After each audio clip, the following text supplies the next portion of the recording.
আমার একটু ই করেন, কারণ আমি ইদানিং দেখছি কি তার ভালো ভালো কন্টেন্ট তৈরি করি, কিন্তু আমি ফেসবুকে একটু কমেন্ট করি, দেখছি যুগের সাথে তাল মিলে না চললে সমস্যা।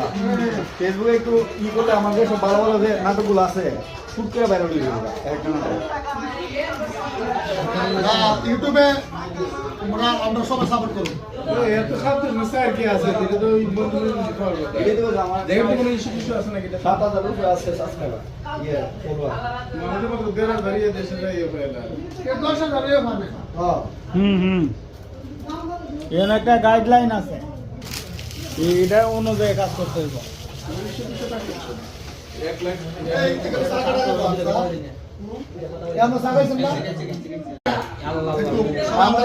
আমার একটু ই করেন, কারণ আমি ইদানিং দেখছি কি তার ভালো ভালো কন্টেন্ট তৈরি করি, কিন্তু আমি ফেসবুকে একটু কমেন্ট করি, দেখছি যুগের সাথে তাল মিলে না চললে সমস্যা। ফেসবুকে একটু ই করলে আমাদের সব ভালো ভালো যে নাটকগুলো আছে শুট করে বাইরে উঠে যাবে একটা নাটক। ইউটিউবে আমরা সবাই সাপোর্ট করবো। এত শব্দ মিশে আর কি আছে, এটা তো ওই বন্ধুদের দিতে পারবে। এটাই তো আমার দেখেন তো কোনো ইস্যু আছে নাকি? 7,000 উপরে আছে সাবস্ক্রাইবার, ফলোয়ার। আমাদের মতো দেড় বাড়িয়ে দেশে যাই হইলা। 10,000 পাবে। হ্যাঁ এর একটা গাইডলাইন আছে, এটা অনুযায়ী কাজ করতে হবে। 1 লাখ এমন সাকাইছেন না?